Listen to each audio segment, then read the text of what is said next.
국내, 국외 각 처소에서 예배드리시는 성도 여러분에게 우리 주 예수 그리스도의 은혜가 충만하기를 축복합니다. 이 시간 우리 각 사람에게 성령께서 살았고 운동력 있는 말씀의 권능을 체험하게 하여 주시고, 또한 우리의 주님이시며 구주이신 예수 그리스도의 은혜를 아는 지식이 더하게 하실 것을 확신합니다. 오늘은 사도행전 4장 32절에서 5장 14절까지를 함께 살펴보겠습니다. 32절에서 35절까지 함께 읽겠습니다. 믿는 무리가 한 마음과 한 뜻이 되어 모든 물건을 서로 통용하고 제 재물을 조금이라도 적으시라 하는 이가 하나도 없더라. 사도들이 큰 권능으로 주 예수의 부활을 증거하니 무리가 큰 은혜를 얻어 그 중에 핍절한 사람이 없으니 이는 밭과 집 있는 자는 팔아 그 판 것의 값을 가져다가 사도들의 발 앞에 두매 저희가 각 사람의 필요를 따라 나누어 주미리라. 초대교회 신자들은 한마음 한뜻이 되었습니다. 한마음 한뜻이 된다는 것은 말은 쉽지만 실제로는 어려운 일입니다. 무리가 모이면 의견이 백출하고 중구난방이 되기 쉽습니다. 사공이 많으면 배가 산으로 간다는 상황이 됩니다. 그러니 두 가지 요건이 갖추어져야 합니다. 첫째, 훌륭한 지도자가 있어야 합니다. 둘째, 각 사람이 자신의 주장과 뜻을 다른 사람을 위해 포기할 수 있어야 합니다. 자아가 깨뜨려져야 합니다. 마치 질그릇을 만들기 위해서는 흙덩이를 완전히 부서뜨려야 하는 것과 같습니다. 그리하야만 반죽을 만들어 원하는 형태의 그릇을 만들 수 있습니다. 교회의 구성원은 주님 중심으로 마음과 뜻을 모아야 합니다. 예수께서 말씀하시기를 두세 사람이 내 이름으로 모인 곳에는 나도 그들 중에 있느니라 하였습니다. 예수님의 이름으로 모여야 하고 예수님을 중심에 모셔야 합니다. 주님의 뜻에 합당한가? 이렇게 하면 주님이 기뻐하실까라는 질문을 하면서 성령님의 인도를 구해야 합니다. 초대교회 신자들은 모든 물건을 서로 통용했습니다. 물건을 소유하는 것이 아니라 공유했습니다. 이러한 현상은 마르크스 레닌에 의하여 생겨난 공산주의 사회 형태와는 근원적으로 다릅니다. 초대교회의 재산 공유는 강제적이거나 제도적인 것이 아니었습니다. 자발적 현상이었습니다.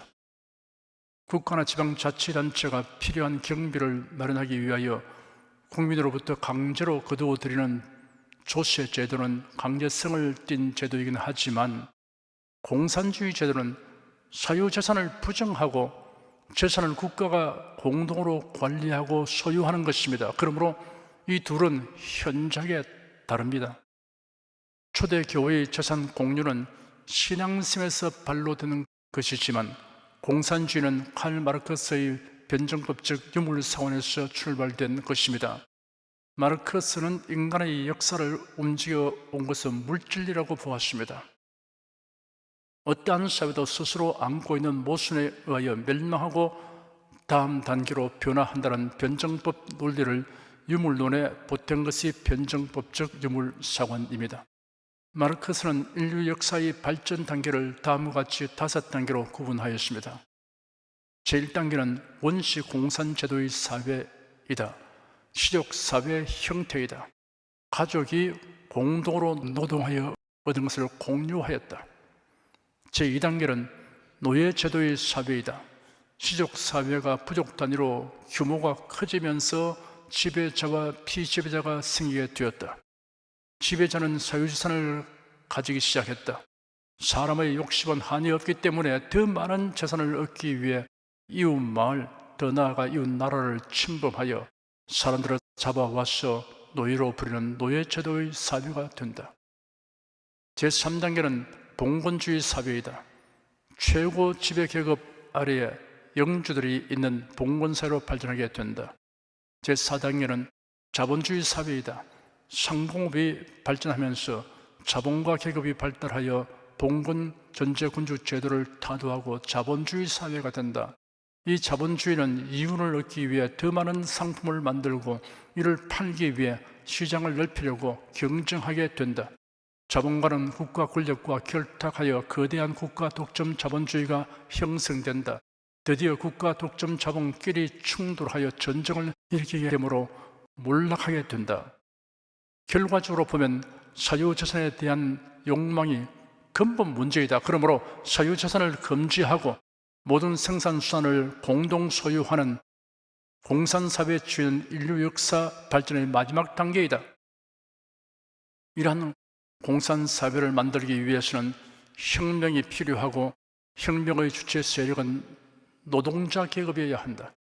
노동자 계급의 혁명을 통해 모든 국민이 계급과 빈부의 차이가 없이 모두 평등하게 잘 사는 사회주의국가를 건설해야 한다. 이와 같은 논리가 마르크스의 사상 체계입니다. 결국 사회주의 공산국가 체제를 만들고 유지하기 위해서는 개인의 자유를 박탈해야 하였고 폭력과 살상으로 통제해야 하였습니다. 그래야 숙청이라는 이름 아래 무고한 생명을 죽이고 강제 노동수용소에 가두어야 했습니다. 마르크스가 내세운 공산주의의 첫 실험장은 러시아입니다. 레닌의 진두지휘 아래 1917년 10월 혁명이 일어났고 인민위원회를 통치기구로 한 세계 최초의 공산주의 국가가 러시아에 세워졌습니다. 1920년 러시아는 사회주의 소비에트 연방임을 선포하였습니다. 1924년 레닌이 죽었고 그 자리를 이은 자가 스탈린이었습니다. 스탈린은 계급을 완전히 없애고 평등한 사회를 건설하기 위해서는 절대적인 공산당 독재가 불가피하다는 정책을 세우고 이를 불평하러 반대하는 자를 숙청하기 시작하여 2천만 명에 가까운 사람을 죽음이나 나올 수 없는 강제 수용소로 몰아넣었습니다. 공산사회를 통한 계급 없는 평등하고 잘 사는 사회란 허구에 불과하다는 것이 세월이 갈수록 분명하게 드러났습니다. 드디어 1985년 소련 공산당 서기장에 취임한 고르바초프가 개혁과 개방 정책을 선포하였습니다. 그는 공산당 기관지 프라우드에 마르크스주의에 대한 대담한 비판의 글을 올렸습니다. 온 세계가 놀라움을 금치 못했습니다. 결국 소련에서 공산주의는 70여 년 만에 종방을 구하게 되었습니다.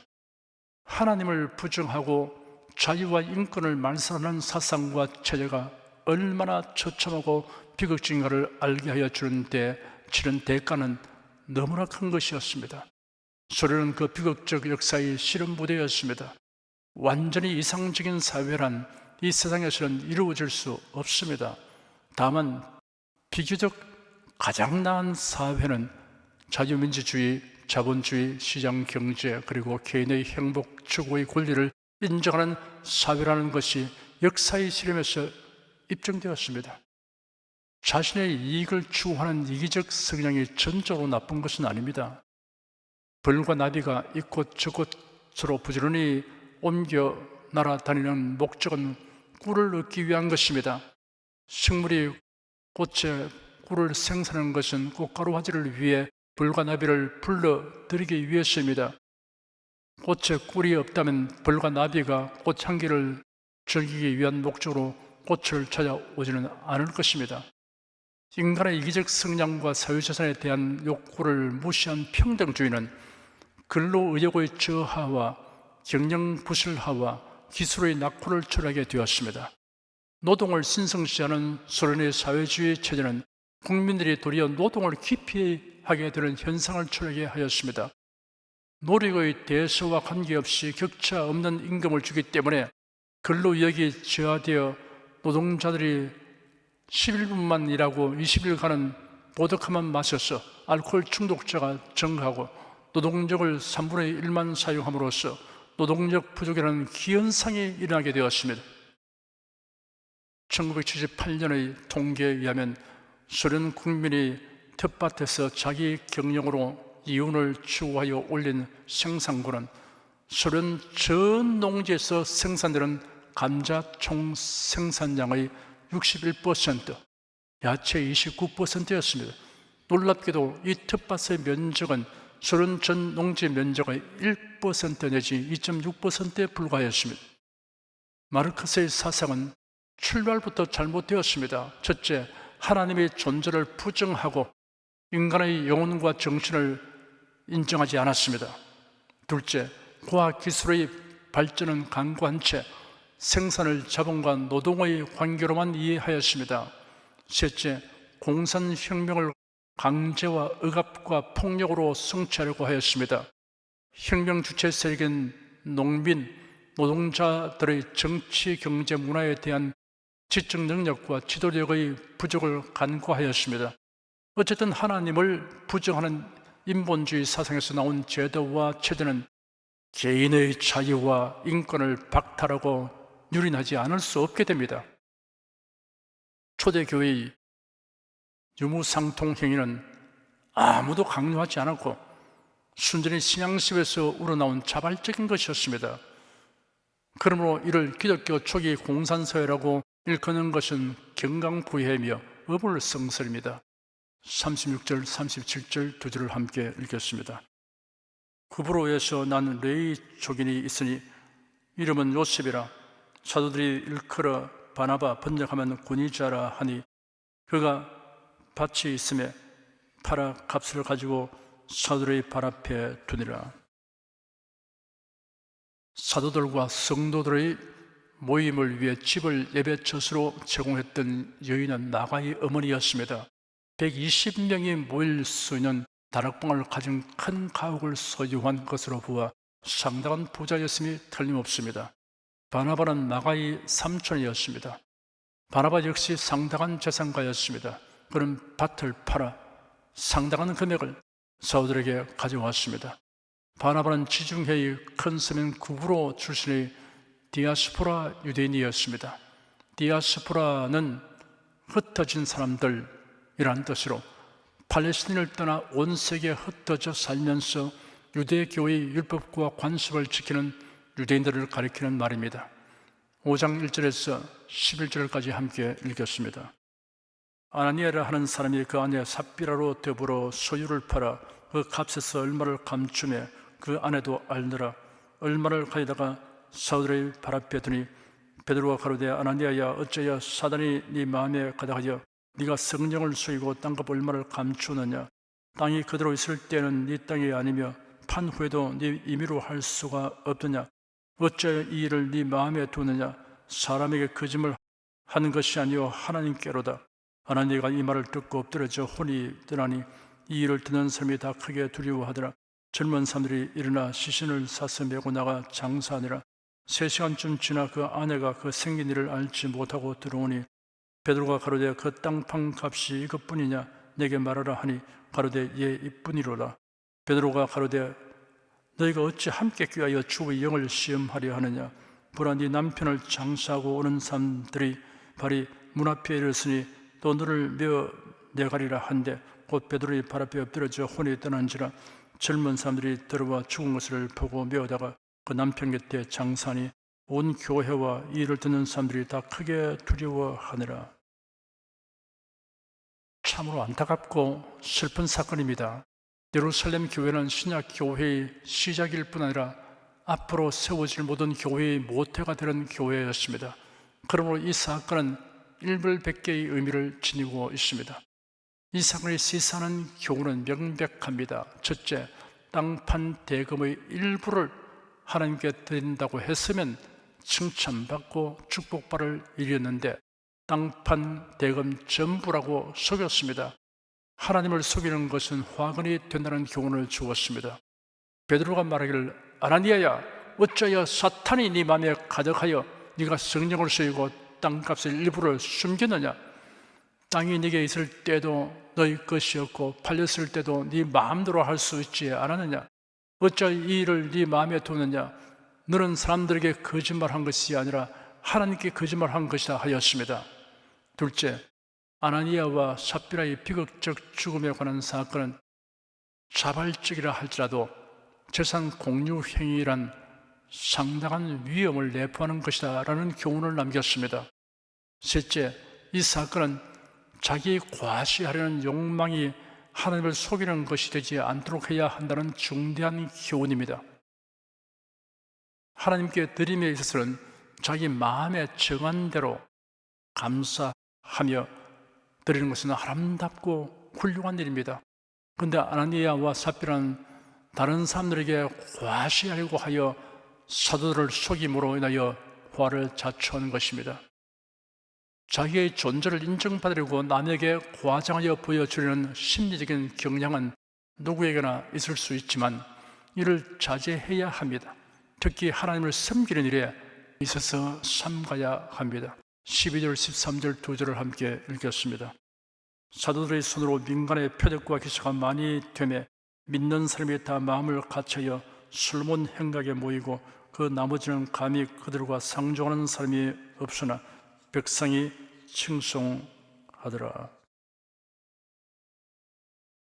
사도들을 통하여 표적과 일사가 많이 나타났습니다. 이런 사람들이 하나님을 경외하게 하며 예수 그리스도를 믿는 믿음으로 이끄는 결과를 초래하였습니다. 신자들이 일치된 마음으로 솔로몬 행각에 모였습니다. 솔로몬 행각은 헤롯 성전의 동편에 위치하고 있는데 솔로몬 왕에 의해 건축되었습니다. 이곳은 랍비들이 그들의 제자들과 모임을 갖고 가르침을 베푸는 장소로 사용되었습니다.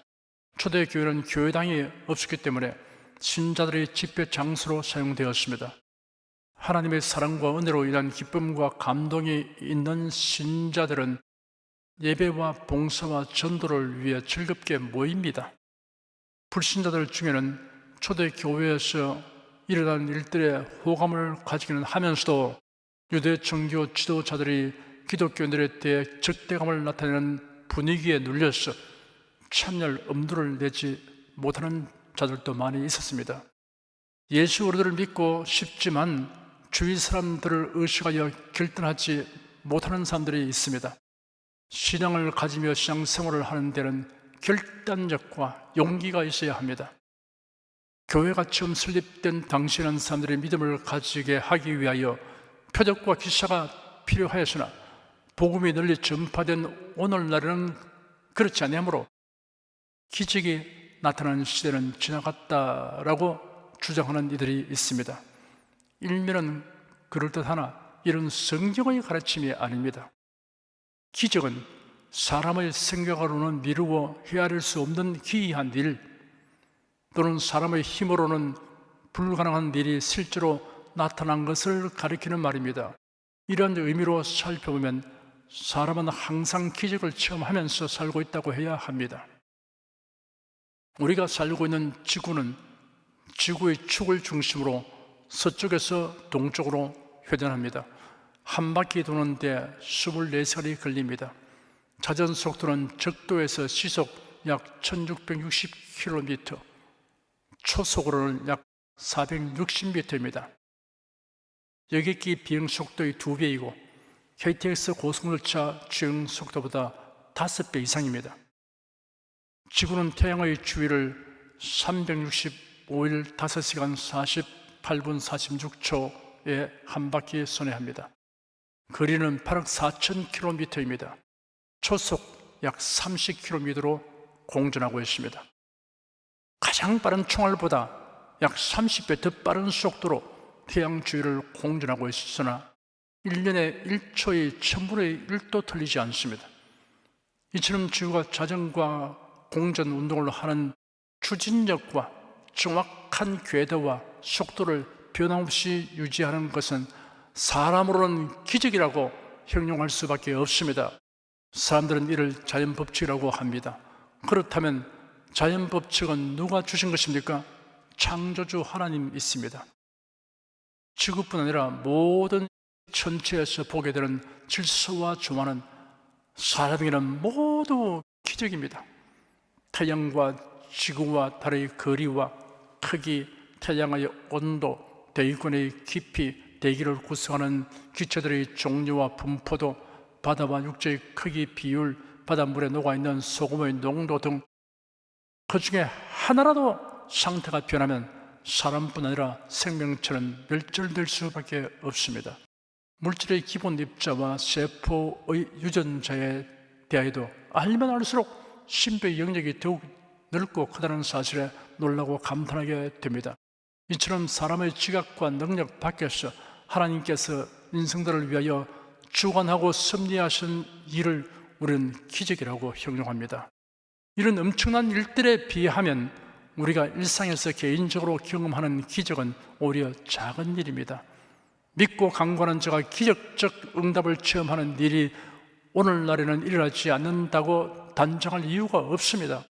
하나님의 사랑과 능력과 신선하심은 변함이 없습니다. 믿는 자에게는 표적이 따른다고 예수께서 친히 말씀하셨습니다. 교회에서 표적과 기사가 일어나는 시대는 지나갔다는 말은 비성경적인 주장입니다. 오히려 교회는 초대 교회를 본받아 주여 이제도 저희의 위험함을 하감하옵시고 또 종들로 하여금 담대히 하나님의 말씀을 전하게 하여 주옵시며 손을 내밀어 병을 낫게 하옵시고 표적과 기사가 거룩한 종 예수의 이름으로 이루어지게 하옵소서라고 기도해야 합니다. 14절 한 절을 함께 읽겠습니다. 믿고 주께로 나오는 자가 더 많으니 남자의 큰 무리 더라. 교회는 계속 부흥되었습니다. 교회당에 사람이 많이 모이는 것이 부흥이 아닙니다. 참된 부흥은 주 예수님에 대한 바른 믿음을 가지고 나오는 사람의 수가 많아지는 것입니다. 종교인으로서의 교인과 진정한 신자로서의 교인과의 차이는 유심히 살피면 분별할 수 있습니다. 물감칠한 유리와 생유리 혹은 금도금한 금속과 금덩이를 대충 보아서는 분별하기 어렵지만 그 실체를 자세히 살피면 구별할 수 있습니다.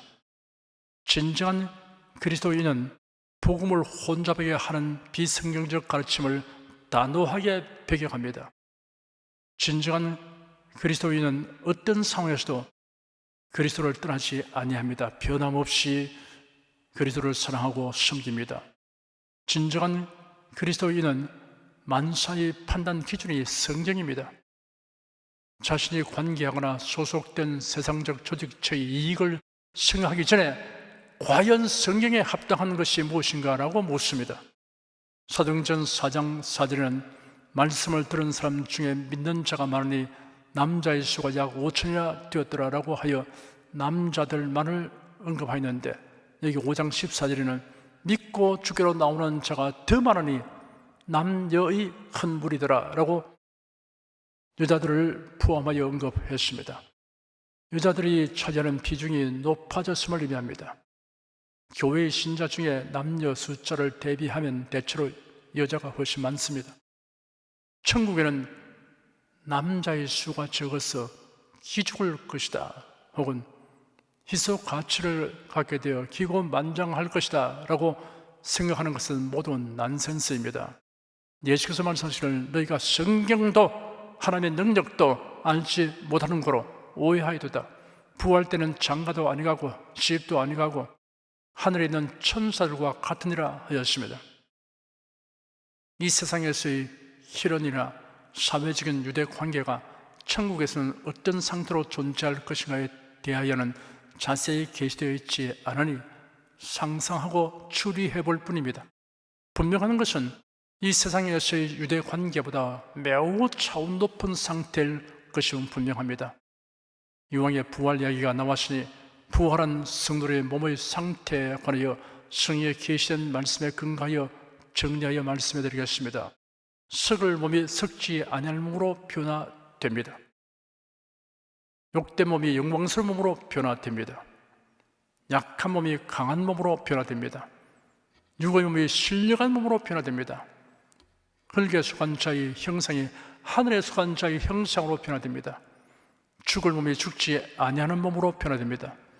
비천한 몸이 예수님의 영광스러운 몸과 같은 형상으로 변화됩니다. 부활한 몸은 자기 정체성에 있어서는 연속성을 지닙니다. 다른 사람의 몸이 아니라 성도들 각자의 몸입니다. 그러나 몸의 존재 양식에 있어서는 연속성을 지니지 않습니다. 부활한 몸은 신기하고 놀랍게 변화된 몸입니다. 마치 빛이나 열이나 전파가 물질을 파괴하지 않고 통과하듯이 부활하신 예수께서 문들이 닫힌 집안에 있는 제자들 가운데 오셨다가 말씀을 마치시고는 즉시 사라지셨습니다. 예수는 자신이 살과 뼈를 가지고 있다는 사실을 제자들에게 확인시켜 주시기까지 하셨습니다. 성도들의 부활한 몸도 시간과 공간의 제한을 현재처럼 받지 않습니다. 물질로 인한 지장이나 제한을 지금처럼 받지 않습니다. 천국에서 영원히 살기에 적합한 몸이라고 할 수 있습니다. 하나님께서 사람을 만드실 때 아담이나 하와가 모두 청춘이었던 것을 유추하면 천국에서의 성도의 모습은 사람이 이 생에서 죽음을 맞이할 때의 연령과 외모대로가 아니고 아마도 모두 청춘일 것입니다. 성경에는 각 사람에게 주시는 상급, 면류관, 칭찬, 영광, 존귀에 관하여 여러 모양으로 누차 기록되어 있습니다. 성경의 마지막 책인 요한계시록 마지막 장에는 보라, 내가 속히 오리니 내가 줄 상이 내게 있어 각 사람에게 그의 일한 대로 갚아 주리라 라는 주님의 말씀이 기록되어 있습니다. 천국에서의 각 사람의 신분과 지위와 역할은 다양할 것입니다. 각 사람이 받는 상급과 영광의 차등이 있을 것입니다. 차별은 없으나 차이는 있습니다. 이 모든 상태에 있어서 남녀가 동일할 것입니다. 그러므로 구원받는 남자와 여자의 숫자의 차이란 의미가 없습니다. 예수님이 하신 말씀을 한 번 더 들려드리겠습니다. 너희가 성경도 하나님의 능력도 알지 못하는 거로 오해하여도다. 부활 때는 장가도 아니가고 십도 아니가고 하늘에 있는 천사들과 같으니라. 기도하겠습니다. 사람의 지혜와 능력뿐 아니라 자신의 지혜와 능력으로 해결할 수 없는 문제나 상황에 직면할 때 전능하신 하나님께 호소하고 도움을 받게 됨을 감사드립니다. 이러한 도움을 우리는 기사와 이직이라고 부릅니다. 다만 자신이 믿고 바라는 대로 되지 않을 경우에라도 일단 하나님께 알릴 수 있다는 사실과 하나님의 선하신 뜻과 섭리를 믿고 맡길 수 있음을 감사드립니다. 그러므로 우리가 하나님의 도움으로 말미암는 기사와 이직을 기대하고 구하며 살아가는 것이 당연하고 성경에 합당하다는 것을 확신합니다. 주 예수 그리스도 이름으로 기도드립니다. 아멘. 찬송가 356장을 부르십니다.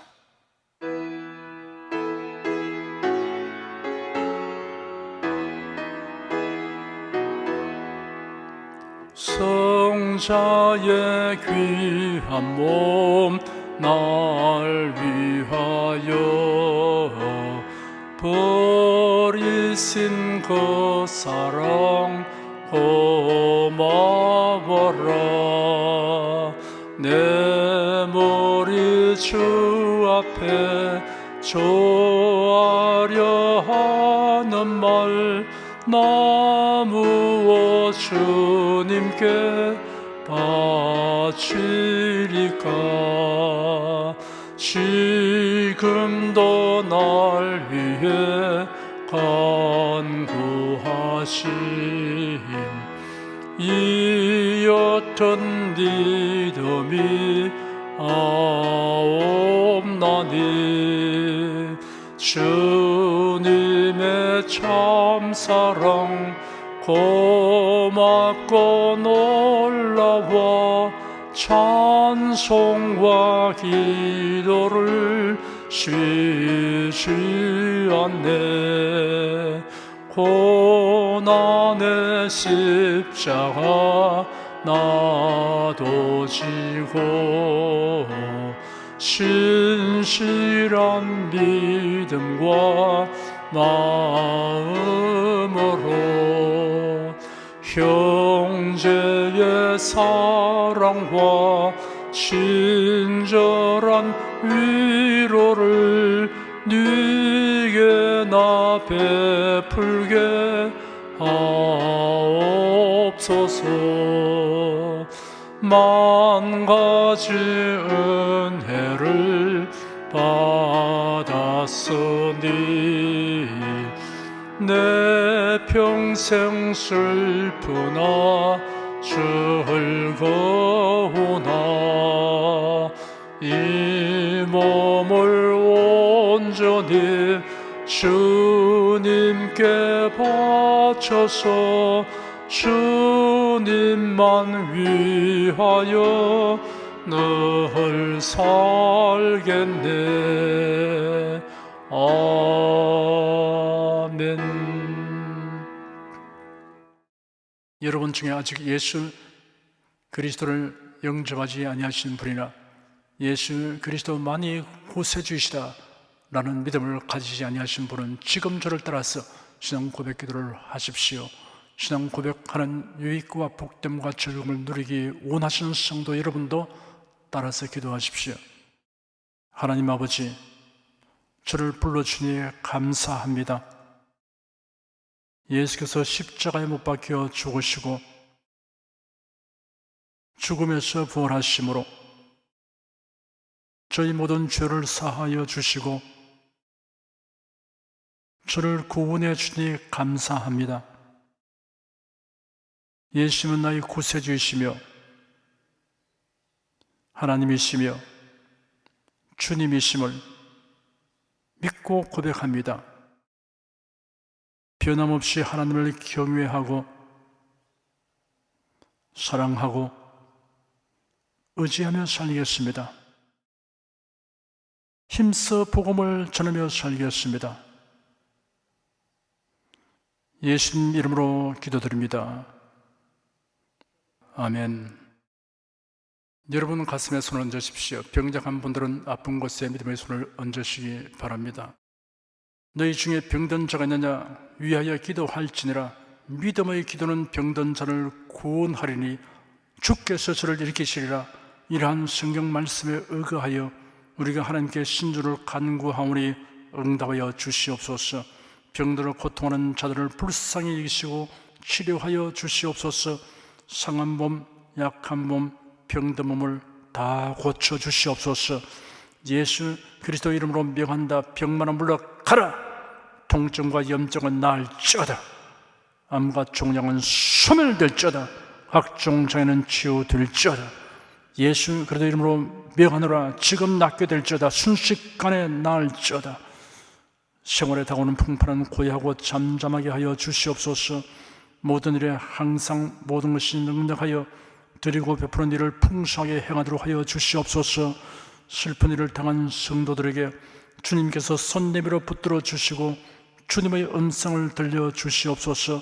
슬픔보다 더 큰 위로가 임하여 속히 극복하게 하여 주시옵소서. 지혜와 명철을 우리에게 주셔서 모든 일을 바르게 분별하고 판단하며 선택하게 하여 주시옵소서. 어제나 오늘이나 동일하신 예수께서 지금도 우리를 용서하시고 치료하시며 위로하여 주시니 감사합니다. 주 예수 그리스도 이름으로 기도드립니다. 아멘. 내 믿음대로 될지어다. 기쁘고 감사한 마음으로 예물을 드리십시다. 천지 만물을 창조하시고 주관하시는 거룩하신 하나님 아버지, 지난 한 주간 우리를 주님의 돌보시는 은혜 가운데 살게 하시고 오늘 거룩한 주의 날에 성도들이 모여 신령과 진정의 예배를 드리게 하여 주시니 감사합니다. 이 시간 설교를 통하여 은혜와 진리의 말씀을 듣고 깨닫게 하시니 감사드립니다. 우리가 주님의 말씀대로 행하며 살기 원하오니 권능의 손길로 도와 주시옵소서. 주님께도 베풀어 주시는 은혜에 감사하며 정성껏 예물을 드리오니 기쁘게 바라 주시옵소서. 우리 주 예수 그리스도 이름으로 기도드립니다. 아멘.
드리신 예물 위해 축복하겠습니다. 하나님께 감사헌금, 11조 건축헌금, 선교헌금, 일천교회 설립헌금을 드렸습니다. 향기로운 예물로 연락해 주시고 우리 온 성도들의 산업을 풍성하게 하여 주시옵소서. 주 예수 그리스도 이름으로 축복하며 기도드립니다. 아멘. 성령 부르겠습니다.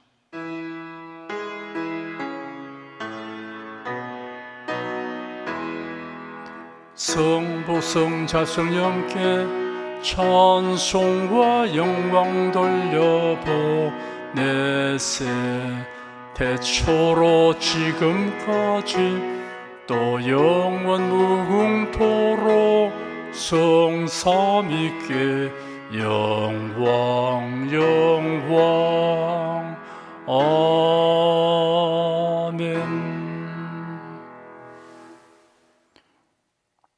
우리 주 예수 그리스도의 은혜와 하나님 아버지의 사랑과 성령의 교통하심이 은혜와 진리 가운데 살아가는 모든 성도들 위해 임하시옵기를 축원합니다. 아멘.